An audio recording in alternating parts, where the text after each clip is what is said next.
മക്കളെ തലേന്ന് പുക പോകുന്ന ക്വസ്റ്റ്യൻ, SCRT ക്വസ്റ്റ്യൻ ആണ്.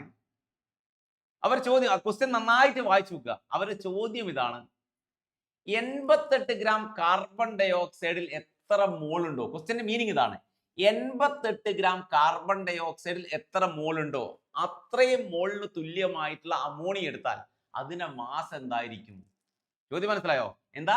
88 ഗ്രാം കാർബൺ ഡൈ ഓക്സൈഡിൽ എത്ര മോൾ ഉണ്ടോ അത്രയും മോൾ അമോണിയ എടുത്താൽ അതിന്റെ മാസ് എന്തായിരിക്കും?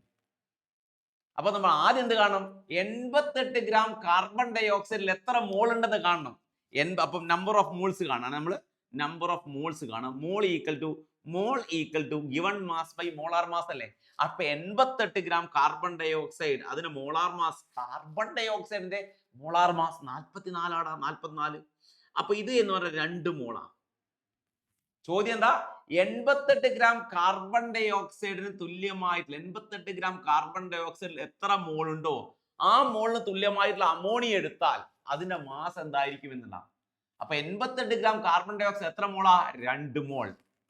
അപ്പൊ അത്രയും അമോണിയ എടുത്താൽ എത്ര മോൾ അമോണിയ? നമ്മൾ എടുക്കുന്നത് 2 മോൾ അമോണിയ. അത്രയും അമോണിയ എന്ന് പറഞ്ഞത് എത്ര അമോണിയ?